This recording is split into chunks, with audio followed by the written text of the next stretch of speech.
성찬 성도와의 연합이라는 제목으로 하나님 말씀 선포합니다. 우리가 지난 시간에 세례의 의미에 대해서 살펴봤죠.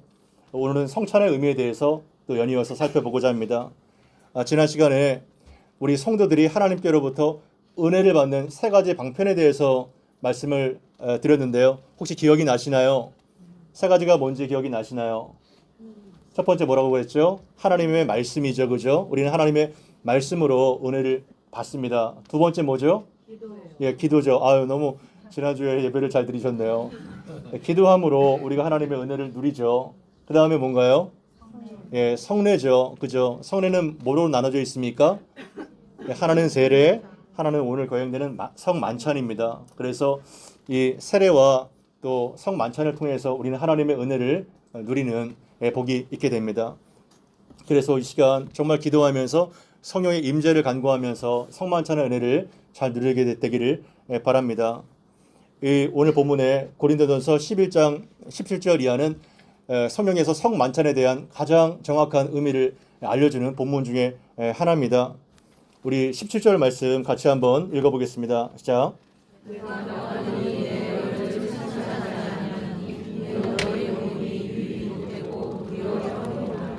예, 이제 17절부터 새로운 주제가 전환이 되는데요.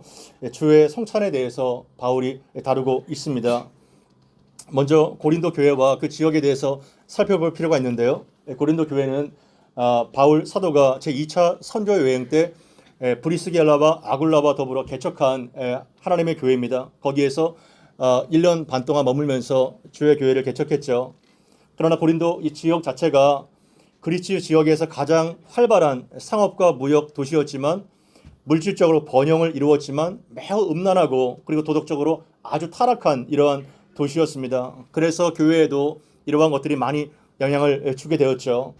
그래서 고린도 교회는 매우 시끄럽고 문제가 많았던 그러한 교회 중에 하나였습니다. 어떠한 문제가 있었을까요? 1장부터 교회에 분열이 있었습니다.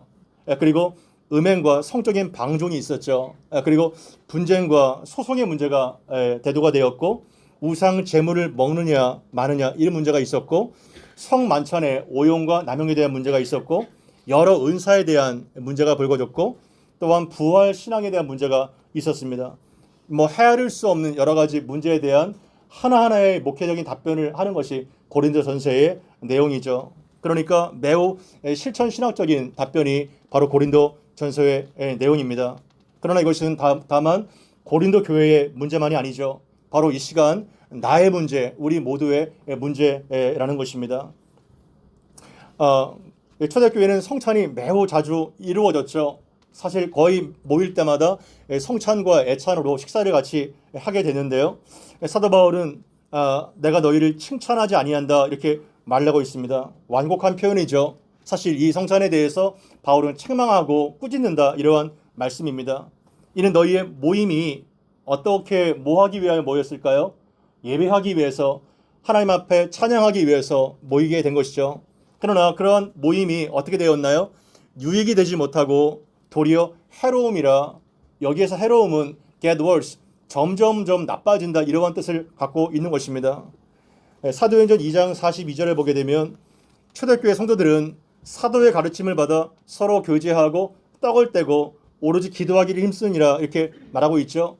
떡을 뗀다는 것이 바로 성찬을 의미합니다. 모일 때마다 성찬과 애찬이 있어 왔습니다. 그러나 그들의 모임이 왜 이렇게 갈수록 해로워지게 된 걸까요? 그 이유가 18절 19절에 나와 있는 것입니다. 18절 19절 같이 한번 읽습니다. 시작. 먼저 너희가 교회에 모일 때에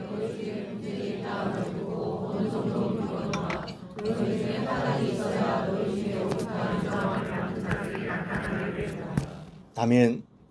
고린도 교회에 어떠한 문제가 있었나요? 바로 너희가 모일 때 분쟁이 있다함을 계속 듣는다는 것입니다. 헬라어의 한자형은 계속 진행형이에요. 계속 들리는 겁니다. 에베소에 있는 바울이. 그리고 너희 중에 19절에 파당이 있어야 하는 것을 너희가 안다. 그러니까 분쟁과 사실 분쟁은 분열을 말하는 것입니다. 그리고 파당이 있게 되는 것이죠. 이것은 고린도전서 1장에 벌써 언급된 내용인데 계속해서 예배하기 위해서 성찬을 하기 위해서 모였지만 사실 그들의 공동체 안에 분쟁과 파덕의 문제가 굉장히 심각했다는 것을 알게 된 것이죠. 그래서 예나 지금이나 사람이 모인 곳에 갈등이 안 생길 수가 없습니다. 갈등이 없는 것은 마치 진공 상태에서 사는 것과 같죠. 그러나 문제가 무엇인가요?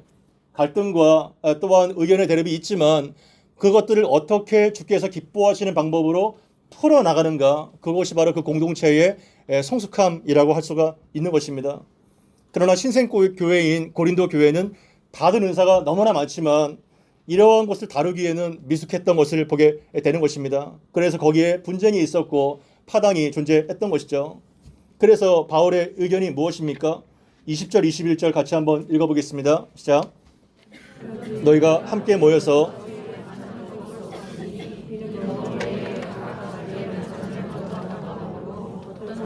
시장하고 어떤 사람은 취함이라. 그런즉 너희가 함께 모여서 주의 만찬을 먹을 수가 없으니, 이 말은 어떠한 뜻이냐면 너희가 먹은 것은 주의 성찬이 아니다. It is not Lord's Supper. 하나님의 성만찬, 주의 만찬이 아니다. 이렇게 말하는 겁니다. 왠가요? 그냥 너희는 먹고 마셨을 뿐이다. 이렇게 말씀하고 있는 것입니다. 여기 20절에는 뭐가 언급이 되죠? 주의 만찬이 언급됩니다. 그리고 21절에는 뭐가 나오죠? 자기의 만찬이 나옵니다. 이 대비를 아시나요? 20절에는 주의 만찬 나오고 21절에는 자기의 만찬, 이게 대비가 되는 거예요. 뭐가 다른가요? 주의 만찬은 정말 예수께서 잡히시기 전날에 그의 몸을 먹고 또한 피를 마시는 이러한 엄청난 이 말씀을 드라마화 형식으로 보여주고 계신 것인데, 마치 그들은 자기의 만찬, 자기가 먹을 것을 갖고 와서 자기들끼리 먹고 마시는, 심지어 취하는 이러한 어처구니 없는 일이 있었다는 것입니다. 그것은 바로 주의 만찬이 사물화되어서 하나님께서 가르쳐 주신 그것과 아무 관계가 없는 그냥 식사에 불과했다고 말씀하고 있는 것입니다. 그래서 21절에 이는 먹을 때에 각각 자기의 만찬을 먼저 갖다 먹음으로 어떠한 사람은 시장하고 어떠한 사람은 취함이라. 이 당시에 그 성찬은 다 자기가 먹을 것을 쌓았기 때문에 먹을 것을 갖고 온 사람들, 그리고 시간적으로 먼저 온 사람들은 누구를 의미할까요? 좀 부유한 사람이겠죠, 그죠? 부유한 사람들이 소수 있었던 것입니다. 그래서 자기의 음식을 갖고 와서 나눠 먹고 같이 성찬을 나눠야 되는데, 부자들은 시간이 있고 돈이 있고 여유가 있잖아요. 그러니까 먼저 자기들끼리 와서 식사를 해버리는 거예요. 그런데 대부분의 신자들은 누군가요? 노동자들, 하층민들, 가난한 서민들입니다. 이 노동자들과 노예들은 돈도 없고 시간도 없고, 그리고 주인이 간 다음에 뒤치다거리를 하고 나서 가야 되니까 예배 시간대마다, 성찬 시간대마다 제때 도착할 수 있어요, 없어요? 제때 도착할 수가 없는 겁니다. 그런데 막상 배고픔을 움켜쥐고 성찬의 자리로 나가면 먹을 것이 있었을까요, 없었을까요? 먹을 것이 없어서 그들은 아주 시장하게 되었다 말을 하고 있죠. 그런데 어떤 사람은 취함이라. 이 취한 사람은 너무나도 많이 먹고 심지어 포도주를 너무나도 많이 마셔서 취하게 되는 이러한 부자들을 의미하게 되는 것입니다. 그러니까 주의 거룩한 성찬의 의미를 모른 채 그냥 먹고 마시게 된 것이죠. 이로 인해서 계층 간의 불평등과 교회의 분열들이 야기되게 됐던 거예요. 그래서 바울이 어떻게 그들을 꾸짖습니까? 22절입니다. 자, 너희가 먹고 마실 집이 없느냐?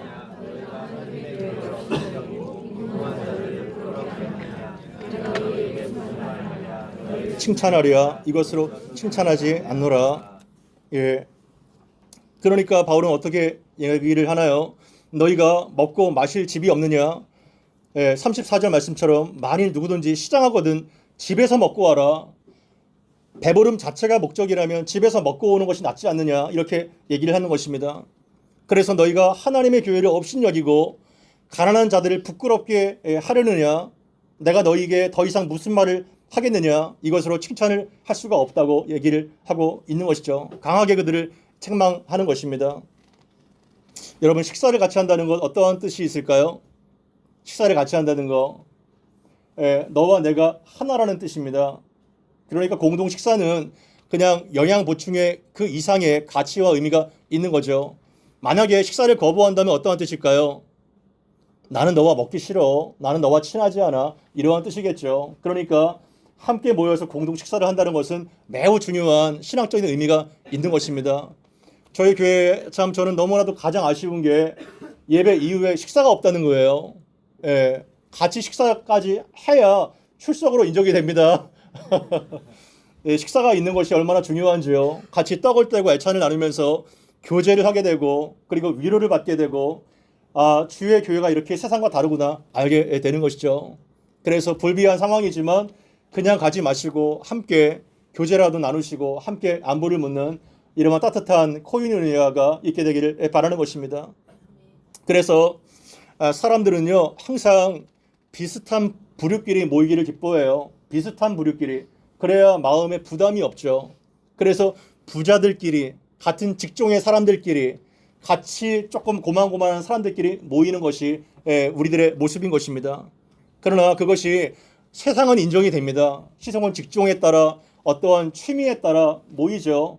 그러나 교회 안에서도 같은 레벨의 사람들끼리 같은 처지의 사람들끼리 모이게 된다면 그것은 과연 교회라고 말할 수 있을까요? 그것은 교회가 아닌 것입니다. 그냥 사조직이죠.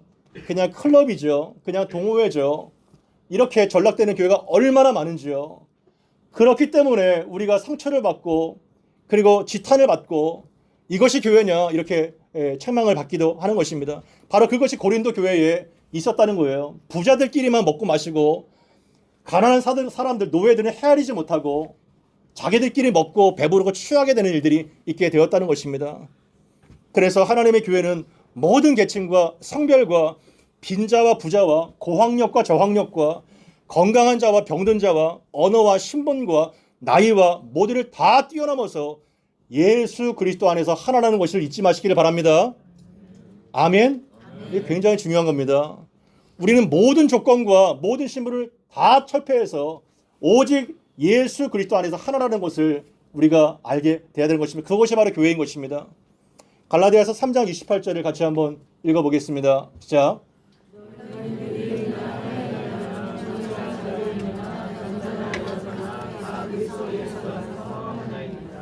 아멘. 이 갈라디아서 자유 대헌장이라고 말하는 갈라디아서 너희는 유대인이나 헬라인이나 여러분 유대인들은 헬라인들을 뭐라고 취급했나요? 개처럼 취급했습니다. 이것이 말이 되니까 자기들의 선민 사상이 꽉 채워가지고 다른 모든 사람들을 그렇게 취급하는 것은 얼마나 심각한 죄인지요. 그러나 성경은 반드시 분명히 유대인이나 헬라인이나 그리고 종이나 자유인이나 지금도 정규직과 비정규직이 있잖아요. 이것도 얼마나 심각한 사회적인 차별로 다가옵니까? 그러나 그 당시에 황제나 귀족이나 이러한 자유인 그리고 수많은 대부분의 종들, 노예들 어떻게 이 당시에 종이나 자유인이나 하나가 될 수 있나요? 이거는 말할 수 없는 혁명적인 발상인 것입니다. 성경이 아니면 이렇게 말할 수가 없죠. 그러나 분명히 하나님의 말씀은 종이나 자유인이나 그리고 남자나 여자는 카운트에도 들지 않았어요. 여기 있는 여성분들 예수님께 감사하게 되기를 바랍니다. 아멘. 여러분 지금 시대가 이런데요. 100년 전만 해도요. 여성들의 이름이 없었어요. 교육을 받지 못했습니다. 투표도 할 수 없었어요. 이러한 모든 자유와 신분의 보장이 예수 그리스도의 그 복음 때문에 이루어진 것입니다. 놀라운 거예요. 그래서 그리스도 예수 안에서 다 우리가 하나라고 얘기를 하고 있는 것입니다. 그래서 이 악하고 음란한 세대에 교회만이 가지고 있는 가장 강력한 사회적인 대안 공동체가 바로 우리의 모습이라는 것입니다. 여러분들이 한 사람 한 사람이 그 자리에 있는 것 자체가 이 어둡고 음란한 사회를 깨우는 대안 공동체입니다. 아멘. 그거를 잊지 마십시오. 그래서 우리의 하나됨은 유니폼, 획일화가 아니라 유니티, 단일하고 통일성이다. 이것들을 우리가 알게 돼야 되는 것입니다. 우리는 북한같이 막 마스코트를 하는 저게 과연 사람이냐 기계냐 깜짝 놀라지 않습니까? 그러한 유니폼이 아니에요. 똑같은 제복을 입은 그러한 것들이 아닙니다. 그것은 하나님이 원하지 않는 거예요. 하나님의 꽃밭에는 다양한 종류의 꽃이 있습니다. 튤립도 있고요. 장미도 있고요. 할미꽃도 있고요. 많이 있어요. 그러나 그 거대한 꽃들이 이루어서 아름다운 정원을 이루게 되듯이 하나님께서 우리에게 원하시는 것은 다양한 개성과 인격과 그 개체가 다 하나가 되어서 빈자건 부자건 어떠한 은사가 다 하나가 되어서 그 부름에 따라 아름다운 조화를 이루는 것, 그 통일성 있는 다양성, 그 다이버시티가 하나님께서 기뻐하시는 교회의 모습인 것입니다. 아멘. 그렇기 때문에 어떠한 지체건 간에 어떻게 중요하게 보이는 지체건 간에 그것은 우리가 다 고린도전서 12장을 보면 알겠지만 모든 약하게 보이는 지체가 굉장히 요긴하다는 것을 우리가 알게 되는 것입니다. 그래서 지난 시간에 세례가 어떠한 의미라고 말씀드렸나요? 누구와 연합인가요? 그리스도와 연합이죠. 그러면 성만찬은 누구와 연합인가요? 예수의 피를 함께 나눈 성도와의 연합인 것입니다. 아멘. 성도와 연합인 거예요. 그리스도와의 연합이고 성도와 연합, 이 두 가지의 사실을 잊지 마시기를 바랍니다. 그래서 이 고린도의 전서 11장의 구조가 17장부터 22장까지의 그 교회 안에 있는 분열과 분쟁과 23장 이하의 성만찬의 의미가 연결되어 있는 겁니다. 그래서 예수 그리스도의 죽음과 부활의 권능으로 거듭난 새 식구가 뭔가요? 밥을 같이 먹는 그 입이 아닙니까? 그게 가족인 거예요. 그리고 형제와 자매들이 한 아버지를 모시고 한 주 그리스도 예수 안에서 하나됨을 확인하고 한 성령 안에서 거룩한 하나님의 몸된 교회를 세워나가는 그 결단과 축복과 감사의 자리가 성만찬이라는 것입니다. 에베소서 4장에서 6절까지를 같이 읽어보겠습니다. 시작. 몸이 하나요 성령도 한 분이시니 주도 한 분이시요 믿음도 하나요 세례도 하나요 하나님도 한 분이시니 그럼 만유의 아버지시라. 만유에 계시고 만유를 통일하시고 만유 가운데 계시도다. 아멘. 몸이 하나라는 것은 이방인과 유대인이 더 이상 적대적 관계가 아니라 그리스도 안에서 한 몸이라는 것입니다. 그리고 성령도 한 분이죠. 우리가 다른 영을 갖고 있지 않아요. 한 성령의 부르심을 받고 한 소망 안에 있는 것입니다. 그리고 주도 한 분이시요 그리스도의 주권이 한 분이시고 그리고 믿음도 하나요. 예수 그리스도의 다스림을 신뢰하며 충성하는 것이 우리의 믿음이죠. 그 믿음도 하나입니다. 다른 믿음이 없죠. 우리는 한 주와 한 믿음과 한 몸과 한 성령과 한 소망 안에서 나아가게 되는 것입니다. 세례조차 하나다고 말하고 있죠. 침례를 받건 세례를 받건 우리가 그리스도 안에서 하나가 된 연합된 존재, 이것이 바로 우리를 묶어주는 성령의 띠인 것입니다. 그리고 하나님도 한 분이시고 그분은 누구신가요? 만유의 아버지시라. 온 우주의 통치자시며 역사의 주관자, 그분이 바로 우리가 믿고 있는 영광스러운 아버지이십니다. 아멘. 그분이 만유의 하나님이시라는 것입니다. 만유 위에 계시고 만유를 통일하시고 만유 가운데 계시는 그 엄청난 우주적 하나님이 우리가 모시고 있는 아버지 하나님이라는 거예요. 얼마나 영광스럽고 든든합니까? 이것이 바로 우리가 믿는 신앙의 고백인 것입니다. 그것을 우리가 이 성만찬을 통해서 함께 확인하고 함께 결단하며 새롭게 나아가게 되는 이러한 놀라운 은혜의 방편이 바로 성만찬이라는 것을 잊지 마시기를 바랍니다. 그래서 교회의 기준은 부하고 강한 자가 아니에요. 세상에서는 부하고 강하고 많이 배운 자가 대접을 받지요. 그러나 교회에서는 누가 기준인가요? 바로 예수 그리스도가 기준인 것입니다. 아멘. 그리스도가 기준이고 말씀이 기준인 것이죠. 그래서 가난하고 약한 자가 우선 배려가 되어야 된다는 것을 우리가 보게 되는 것입니다. 33절 말씀을 보게 되면 그런즉 내 형제들아 먹으러 모일 때에 서로 기다리라. 뭐라는 거예요? 성만찬의 기준을 보여주고 있죠. 뭐 하라는 거예요? 서로 기다리라는 겁니다. 누구를 기다릴까요? 가난하고 연약하고 이 정말 병들어서 늦게 오는 자들, 그 노예들, 그 정말 하층민들, 세상에서 천대를 받는 마치 불과철 천민과 같은 그들을 기다리라는 것입니다. 왜? 우리가 한 주, 한 소망 가운데 한 성령 안에 있는 형제와 자매이기 때문에 그들이 올 때까지 기다려라. 함께 먹어라. 이렇게 얘기를 하고 있는 겁니다. 그래서 교회는 약하고 못 배운 자, 가난한 자가 존중을 받고 함께 성장해 나가는 이것이 바로 주께서 원하시는 교회의 모습이다. 이렇게 보게 되는 것입니다. 그래서 23절 이하에는 주님께서 제정해 주신 성만찬의 의미가 무엇인지를 정확하게 사실적으로 알려주고 계시죠. 23절, 24절 같이 한번 읽어보겠습니다. 시작. 내가 너희에게 전한 것은 주께 받은 것이니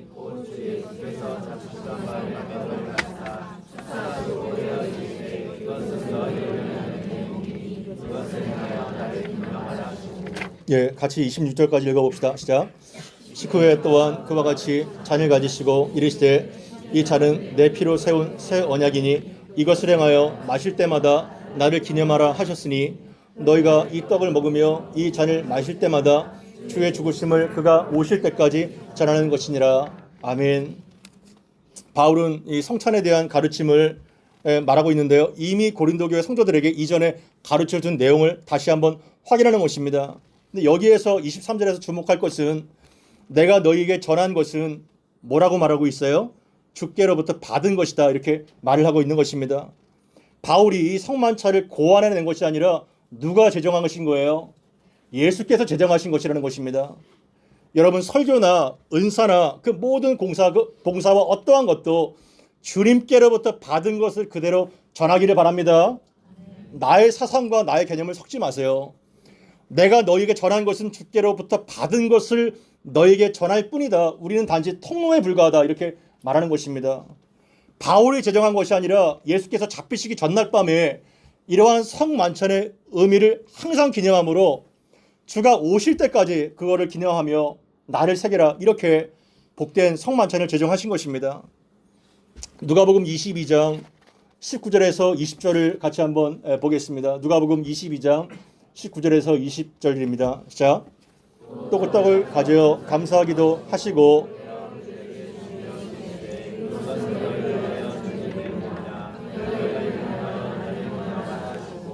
저녁 먹은 후에 잔도 그와 같이 하여 이르시되 이 잔은 내 피로 세운 새 언약이니 곧 너희를 위하여 붓는 것이니라. 아멘.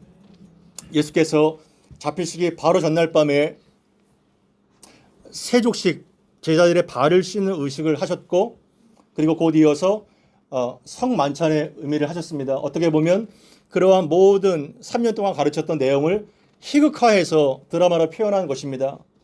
그래서 너희들은 겸손하게 발을 씻듯이 서로 사랑하라, 이러한 말씀을 하셨고, 그리고 떡을 가져서 감사기를 하시며, 떼어라는 말이 반복되죠. 그죠? 떼어라는 말이 굉장히 의미심장합니다. 그것은 큰 빵을 가져가 쪼개다, 찢다, 이러한 뜻을 갖고 있습니다. 그 예수께서 찢기셨다, 그리고 쪼개지셨다, 그 살이 뜯기였다, 이러한 의미를 갖고 있는 거예요. 그래서 사실은 이미 성찬이 이렇게 빵이 갈라졌잖아요. 이것을 받을 때 뭐 편의상 이렇게 했겠지만 원래는 큰 빵 하나를 목회자가 다 이게 찢어서 이거를 나눠주는 겁니다. 그게 원래 성찬의 의미예요. 왜냐하면 한 몸된 예수의 몸이 우리를 위해서 갈기갈기 찢어서 생명의 떡이 됐기 때문에 원래는 이것을 찢어가지고 하나씩 드리는 것이 맞습니다. 그러한 의미로 우리는 받아야 되는 것입니다. 그래서 그냥 떡이 아니라 찢기고 부서지고 쪼개진 떡이라는 것을 잊지 마십시오. 자기의 몸을 떼어서 제자들에게 주시며 어떻게 말씀하시나요? 이것은 너희를 위하는 내 몸이라, 이렇게 말씀하십니다. 희생 제물이 된 것이죠. 그 몸이 찢기면서 이제 곧 있을 십자가를 통해서 이러한 행위를 하면서 나를 기념하라 말씀하고 있는 것입니다. 여러분, 먹는 식물은 두 가지 전제 조건이 있어야 되는 거예요. 두 가지의 조건이, 첫 번째 뭔가요? 우리가 먹을 때 동물을 먹건 식물을 먹건 그 먹는 것은 어떤 것을 전제해야 되나요? 그 음식이 죽어야 되는 것입니다. 닭을 먹건 소를 먹건 식물을 먹건 간에 그 것들이 죽어야 내가 먹을 수 있죠. 그리고 그 먹는 것이 또 두 번째 어떻게 되나요? 예수님의 살을 먹고 예수님의 피를 마시면서 그 떡이 내 몸에 들어와 에너지가 되고 그것이 내가 되는 것처럼 예수의 살과 피를 마시면서 그리스도와의 연합이 있게 되는 겁니다. 그 먹는 것이 내가 되는 거예요. 성찬을 통해서 그러한 신비적 연합이 있게 되는 겁니다. 그래서 칼빈은 이 성찬이 성령의 강력한 임재 가운데 진행되는 성만찬이다, 이렇게 얘기를 했습니다. 사실 성만찬은 많은 그런 그 해석이 달라져요. 이 해석 때문에 교파가 나눠지기도 했죠. 그러나 우리는 이 성찬을 통해서 성령의 강력한 임재 가운데 연합되는 것을 기념하라는 것을 우리가 고백하게 되는 것입니다. 그리고 누가복음 22장 20절에 저녁을 먹은 후에 그 잔도 똑같이 예수께서 감사기도를 하신 다음에 이 잔은 내 피로 세우는 새 언약이다 이렇게 말씀하십니다. 과거의 옛 언약, 다시 계속해서 반복될 수밖에 없는 동물 제사가 아니라 영단번에 그분의 피를 흘리셨기 때문에 완전하고 영원히 죄와 사망의 문제를 해결한 그 새 언약이라고 말씀하고 있고, 이제는 성령이 내 마음에 들어와서 율법을 행하고 기쁨으로 행하게 되는 그러한 새 언약의 시대가 왔다고 말씀하고 있는 것이죠. 이는 너희를 위하여 붓는 것이라. 무엇이 부어졌나요? 포도주가 부어지는 것처럼 예수의 피가 부어지고 피가 쏟아진 겁니다. 그러니까 떡 앞에는 찢기고 쪼개져 있는 말이 반드시 들어가야 되는 것이고, 잔 앞에는 뭐가 들어가야 되나요? 쏟아지고 부어진 그 잔이다, 그것이 들어가야 되는 것입니다. 그래서 성만찬이 거행할 때 우리는 나 같은 죄인을 위해서 희생하신 그 예수님의 은혜를 절절하게 느끼는, 봐라 내가 너를 위하여 살이 찢겼고 너를 위하여 피를 쏟았다는 이러한 의미가 감격과 감사로 나가게 되는 것입니다. 그래서 주의 만찬은 첫 출애굽 사건의 성취죠.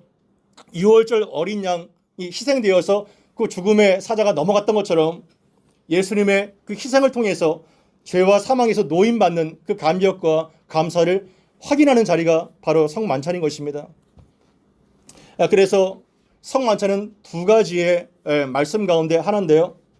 개역 선배들은 하나님의 말씀을 보이지 않는 말씀과 보이는 말씀 두 가지로 카테고리로 정리를 했습니다. 보이지 않는 말씀은 어떤 거를 말할 수 있을까요? invisible word라고 말합니다. 보이지 않는 말씀. 제가 막 말씀을 선포하고 있잖아요. 보이나요? 안 보이나요? 안 보이죠. 이것이 막 이렇게 구글 번역기로 통역돼가지고 나가는 것이 아니죠. 보이지 않아요. invisible word입니다. 하나님의 말씀으로 우리가 해석이 되고 선포되는 말씀이 바로 invisible word죠. 그러나 보이는 말씀, visible word라고 말을 하게 되는데요. 그 visible word, 보이는 말씀이 뭘까요? 우리가 이제 거행할 성만찬의 재료죠. 보이는 떡이죠. 보이는 피죠. 이것이 말씀이 되어서 우리 가운데 은혜를 주는 보이는 말씀이다, 이렇게 얘기해 왔습니다. 그래서 성찬은 그냥 형식적으로 성찬이 또 되었네, 그런 것은 어떠한 의미가 없을 거예요. 그러나 이 의미를 알고 우리가 성령의 그 임재 가운데 들어간다면 여러분들은 엄청난 그러한 은혜를 누리게 될 것입니다.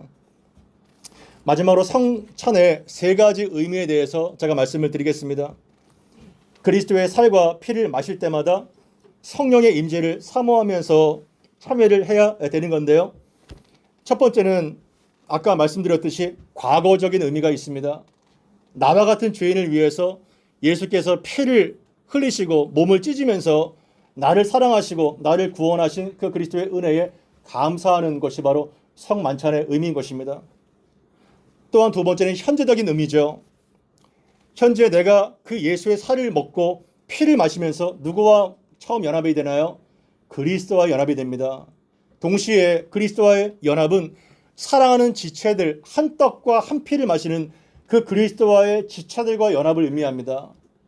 그래서 서로 미워하고 분쟁하고 분열했던 그 고린도 교회 성도들처럼 우리의 죄를 회개하고 용서하고 한 몸으로서 교회가 다시 한번 확인되고 성령이 하나 되게 하신 것을 힘써 지키는 결단과 축복과 새 출발의 자리가 바로 성만찬의 자리인 것입니다. 아멘. 우리는 그냥 먹는 것이 아니에요. 당신과 내가 하나군요. 우리가 같이 형제요 자매군요. 이거를 다시 한번 확인하고 내 안에 그동안 쌓여두었던 모든 미움과 모든 증오와 모든 갈등을 다 이 시간 청산하고 한 예수의 피로 하나가 되는 것을 다시 한번 결단하고 확인하는 자리가 성만찬인 것입니다. 또한 미래적인 의미가 있어요. 다시 오실 예수님을 소망하며 26절에 너희가 이 떡을 먹으며 이 잔을 마실 때마다 주의 죽으심을 그가 오실 때까지 전하는 것이라. 다시 오실 예수님에 대한 강력한 임재와 소망 가지고 주의 죽으심과 부활의 복음을 선포하며 살아가는 것, 그것이 바로 성찬의 의미다, 이렇게 말할 수가 있는 것입니다.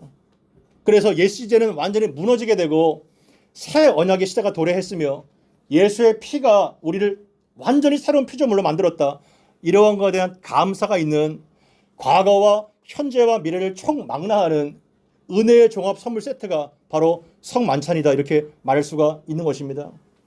그래서 오늘 본문의 27절 이하에는 읽진 않았지만 사도 바울은 어떻게 그들에게 권면을 하고 있나요? 두 가지 권면을 하고 있습니다. 11장 28절 29절을 같이 한번 읽어봅시다. 시작.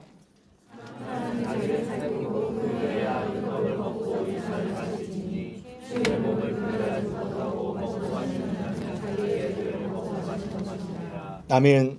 바로 성찬에 대한 바른 이해를 가르쳐 주신 다음에 적용하는 거예요. 그렇기 때문에 너희들은 첫 번째 뭐라는 거예요? 자기를 살피라는 겁니다. 자기를 성찰하고 살피라는 거예요. 내가 주의 떡과 잔을 마시기에 합당한 자인지 살피라는 겁니다. 그런 거를 살피지 않고 그냥 먹지 말라는 겁니다. 그래서 우리가 이 성찬을 마시기에 합당한 자인가요? 이 떡을 분유받기에 합당한 자인가요? 그거를 살펴보라는 것입니다.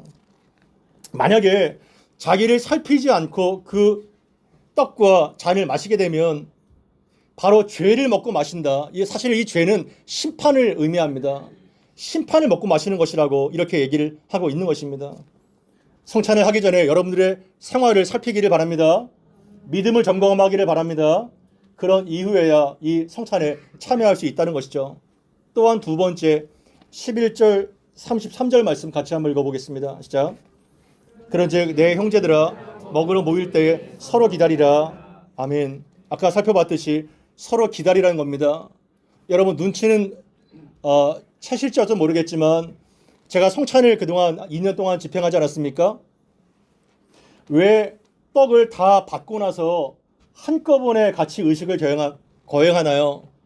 바로 이것 때문에 그런 겁니다. 먹자마자 그냥 먹는 것이 아니 받자마자 먹는 것이 아니라 온 지체가 함께 떡을 다 받은 이후에 함께 기다리고 먹는 것입니다. 이러한 모든 의미가 다 의식 가운데 포함이 되는 것입니다. 그래서 우리가 부자하건 가난하건 우리가 많이 배웠건 못 배웠건 우리가 한 떡으로 이 참여하는 과정을 통해서 우리가 결단하고 감사하는 시간을 가져야 되는 것입니다. 말씀을 정리할까요? 성찬을 통해서 하늘에 주신 하나님의 은혜가 얼마나 큰지요. 정말 죄인에게 임하신 하나님의 은혜가 만극합니다. 세 가지를 잊지 마시기를 바랍니다. 성찬 그 빵과 그 포도주를 보면서 예수님께서 이렇게 말씀하시는 거예요. 우리에게 내가 너를 위해서 죽었다. 그리고 지금도 너와 함께한다. 그리고 내가 다시 올 거다. 이 세 가지를 잊지 마시기를 바랍니다. 그래서 성찬식을 행할 때마다 내 영혼이, 내 메마른 영혼이 하나님의 성령으로 채워지게 되고 주 오실 그날까지 이 복음을 선포하는 하나님의 영광스러운 교회로 은혜교회가 사용되기를 간절히 바랍니다. 들은 말씀 기억하며 함께 합심하여 기도하겠습니다.